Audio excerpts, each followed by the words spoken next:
Everything you've been told about finding the right person is keeping you alone. And the harder you try to make love work, the more it falls apart. You're going to hear things that my grandfather taught me about Alan Watts. So listen carefully. You know that feeling when you meet someone new and everything feels perfect for a few months? Then something shifts. They start annoying you. The magic fades. And you wonder if you picked the wrong person again. Or maybe you've been in a relationship for years and you can't remember the last time you felt truly connected. You're doing all the right things, but somehow it still feels empty. There's a reason this keeps happening, and it has nothing to do with finding a better partner. Let's talk about what's really going on with love today. Because if you're over 30 and you've had more than one relationship, you've probably noticed something. Modern love is exhausting. It's like we're all running on a treadmill that never stops. Swipe, date, fall in love, get disappointed, break up, heal, repeat. Or worse, stay in something that died years ago because you're too tired to start over. Here's what most people won't tell you. The problem isn't that you haven't found your soulmate yet. It's not that all the good ones are taken. It's not even that dating apps ruined everything, though they definitely didn't help. The real problem is how we've been taught to think about love in the first place. We walk into relationships with this massive checklist. They need to make us happy, complete us, give our life meaning, be our best friend, our lover, our therapist, our adventure partner, and our rock all at the same time. We want them to understand us without us having to explain, to know what we need before we know it ourselves, to never let us down. And here's the crazy part. We actually believe this is possible.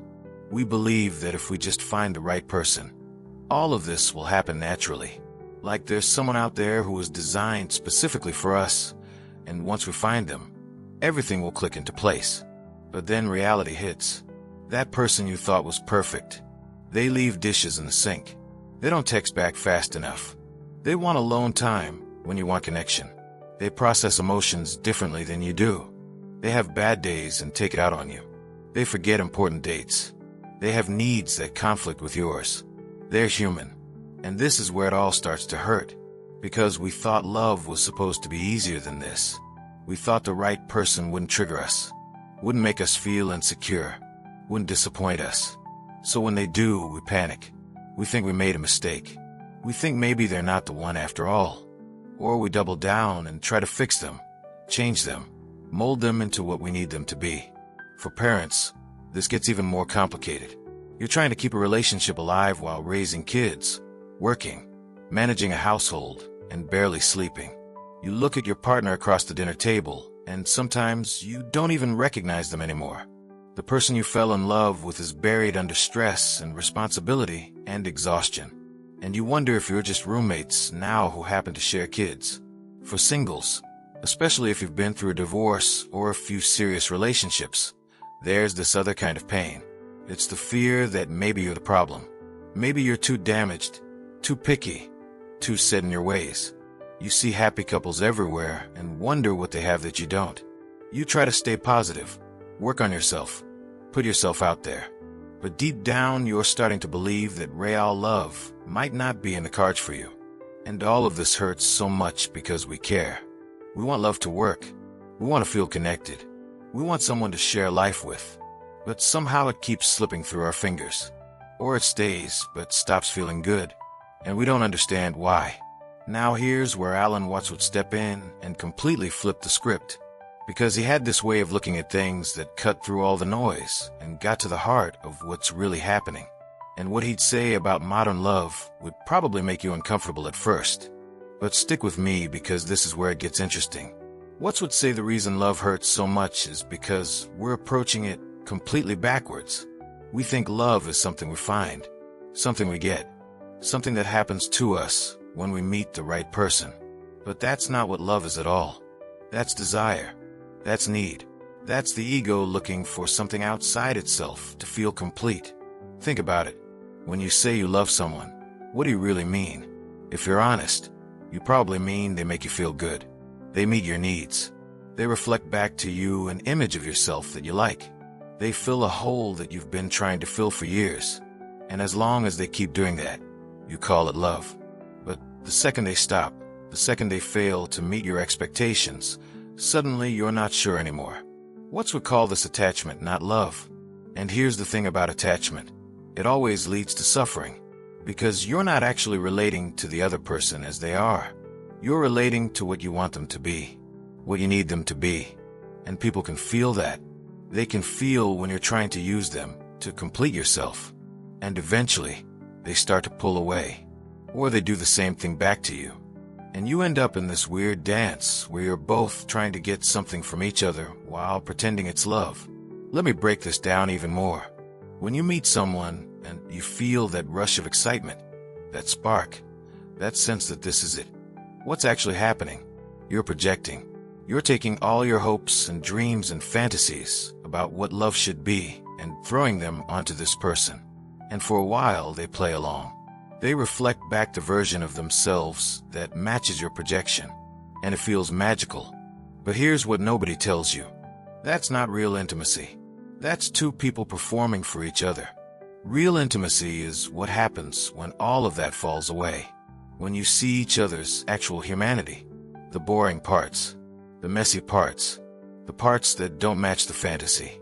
And this is where most relationships either die or turn into something neither person wanted. Because once the projection breaks, you have two choices. You can either accept reality and learn to relate to the actual person in front of you, or you can reject reality and spend all your energy trying to force them back into the role you cast them in. Most people choose the second option without even realizing it. And that's why love starts to feel like work, like a constant battle, like pushing water uphill. What's talked a lot about the ego and how it tricks us. And the ego's biggest trick in relationships is convincing us that we're incomplete, that we need another person to make us whole. This sounds romantic, right? The idea of someone completing you. But think about what that actually means. It means you're walking into a relationship as half a person, expecting someone else to provide the other half. And here's where it gets really twisted. When you believe you're incomplete, you can't actually love anyone, because love requires wholeness. It requires being so okay with yourself that you don't need anything from the other person. You're not trying to get something. You're not trying to fill a void. You're just there, present, open, seeing them as they actually are. But when you're coming from a place of incompleteness, you can't see the other person. You can only see what you need from them. And when they inevitably fail to provide it, you feel betrayed, hurt, angry. You think they let you down. But really, they were never supposed to be your solution in the first place. This is especially painful for people in long-term relationships or parents, because you've invested years into building a life with someone. You've got history, kids, a mortgage, shared friends, and somewhere along the way, you stopped seeing each other. You became functions. They became the person who brings in money, or takes care of the kids, or fixes things around the house. You became the person who manages schedules, or keeps the peace, or holds everything together. And both of you are exhausted and resentful because you're both still trying to get something from each other that the other person can't give. You want them to make you feel desired again, appreciated, seen. You want them to be present, engaged, interested, and they want the same from you. But neither of you can give it because you're both running on empty, both trying to fill your own void, both stuck in this pattern of expecting and being disappointed. What's would say you're trapped in what he called the backwards law? The idea that the more you try to make something happen, the more it moves away from you. You try harder to fix the relationship, and it gets worse. You try to make your partner happy, and they become more distant. You try to recapture what you had in the beginning, and it slips further away. And you don't understand why your effort isn't working. It's not working because effort is the problem. Trying is the problem. The whole idea that love is something you have to work at, maintain, fight for. That's the trap. Because real love, the kind what's talked about, isn't work. It's not something you do. It's something you are. And this is the part that might mess with your head. What's believed that real love only shows up when you stop needing it. When you're so complete in yourself that another person becomes an addition to your life, not the solution to your problems. When you can see them clearly, because you're not looking at them through the lens of what you need them to be. But we're taught the exact opposite. We're taught that needing someone is romantic, that being unable to live without them proves how much you love them, that jealousy means you care, that sacrifice shows commitment. And all of these things are actually signs of attachment, not love. They're signs that you're afraid of losing something you think you need to survive. For singles struggling to find someone, this explains why it's so hard. You can feel the need radiating off you, that desperate energy of looking for someone to fix what's broken. And people pick up on that. They might not consciously know what they're sensing, but they feel it. And it pushes them away. Because nobody wants to be someone's solution. Nobody wants to be loved for what they can provide rather than who they are. And for people in relationships who feel disconnected, this explains why nothing you've tried has worked. Because you've been trying to fix the symptoms instead of the cause. You go on date nights, see therapists, read books, try to communicate better. And all of that might help a little. But if you're still operating from that place of need, of trying to get something from each other, nothing fundamentally changes. So here's the key moment. The thing What's would want you to understand more than anything else. You don't have a love problem. You have a self problem. And until you deal with that, no relationship will ever feel like enough. What does that mean practically? It means the work isn't finding the right person or fixing your current relationship. The work is becoming whole in yourself. Learning to be so complete, so at peace with who you are, that you don't need anyone to validate you or complete you or save you. And I know what you're thinking. That sounds lonely. Selfish even. Like I'm telling you to just be alone forever and be okay with it. But that's not at all. What I'm saying is that real connection only happens between two people who don't need each other, who choose each other freely, who see each other clearly because they're not blinded by their own neediness. Think about the times you felt most connected to someone. Really think about it. I bet it wasn't when you were trying hard to make them love you. It wasn't when you were anxious about the relationship. It was probably in some random moment when you weren't thinking about any of that. When you were just being yourself, and they were just being themselves, and something real passed between you. That's what's meant by love. Not the desperate grasping. Not the fear of losing someone. Not the constant work to maintain something. Just the simple presence of being with another human being and actually seeing them. No agenda. No expectations. No need for them to be anything other than what they are. And here's the beautiful and terrifying thing about this. Once you get it, once you really understand this, all your relationships change. Because you stop trying to get something from people. You stop performing. You stop trying to make people into what you need them to be. And what shows up instead is actual intimacy. Actual connection. The kind that doesn't require constant effort, because it's just two people being real with each other. But getting to that point requires you to face something most people spend their whole lives avoiding. The emptiness inside. The fear that without someone else, you're nothing. The belief that you need to be loved in order to have value. All of that has to be looked at directly. Not fixed. Not filled. Just seen for what it is. And this is hard. This is probably the hardest thing you'll ever do. Because your ego is going to fight it every step of the way. It's going to tell you that you do need someone. That being alone is bad. That you should be looking for your person right now. That your worth comes from being chosen by someone. And all of that is going to feel true. But it's not. It's just the ego protecting itself from the truth that it's not as important as it thinks it is. So where does this leave you? If you're single, it means stop looking for someone to complete you. Work on becoming complete in yourself first. And I don't mean in that fake self-help way where you just tell yourself you're enough while still desperately wanting someone. I mean actually dealing with why you think you need someone in the first place. What are you afraid of? What are you trying to avoid by finding a partner? What story are you telling yourself about what your life means without one? And once you deal with that, once you get to a place where you genuinely don't need anyone, something weird happens. You become magnetic. Because people can feel when someone isn't trying to get something from them. And that freedom is attractive. Not in a manipulative way, where you fake not needing someone to make them want you. But in a real way where you're just living your life fully. And if someone wants to join you, great. And if not, you're still okay. If you're in a relationship that feels dead, especially if you have kids and can't just leave, this means something different. It means you need to stop expecting your partner to fix how you feel. Stop waiting for them to change so you can finally be happy. They're not going to. And even if they did, it wouldn't fix what's actually wrong. What's wrong is that you're looking to them to provide something they can't provide.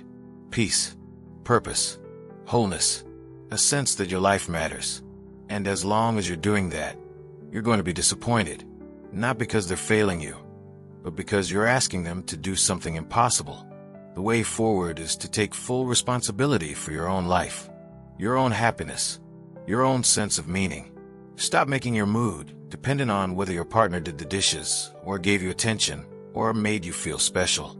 Find that within yourself. And yes, this is hard when you're exhausted and overwhelmed and haven't slept properly in years. But it's still the only way. Because here's what happens when you stop needing your partner to be a certain way. They relax. They stop feeling like they're constantly failing you. And in that space, if there's anything real between you, it has room to breathe again. It might not look like the romance you imagined. It might be quieter, simpler, but it could be real in a way it never was before. Or you might realize there's nothing there. That you build a life with someone out of fear or obligation, or because you thought you were supposed to.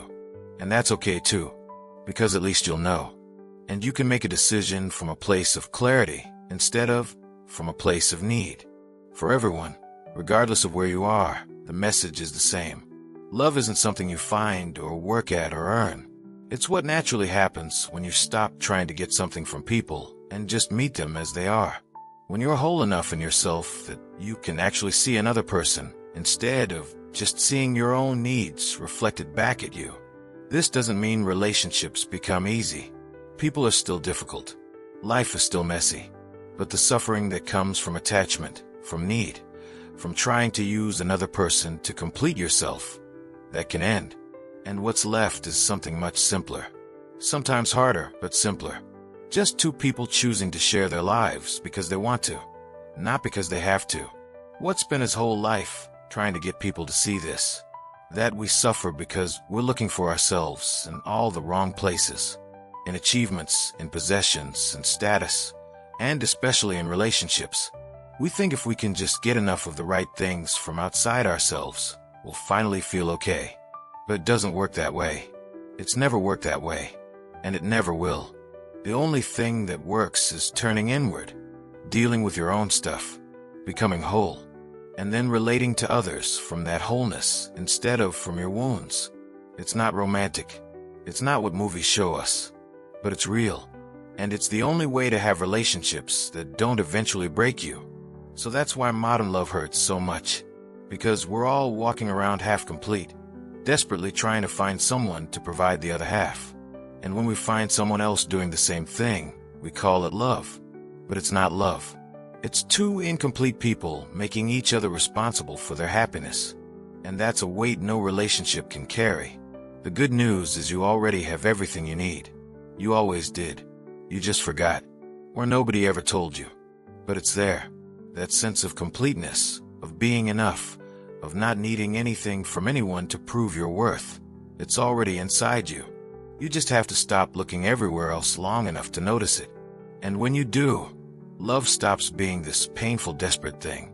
It becomes light, simple, free. Not because you found the perfect person, but because you stopped needing them to be perfect. You stop needing them at all. And in that freedom, something real can finally grow. Subscribe for more.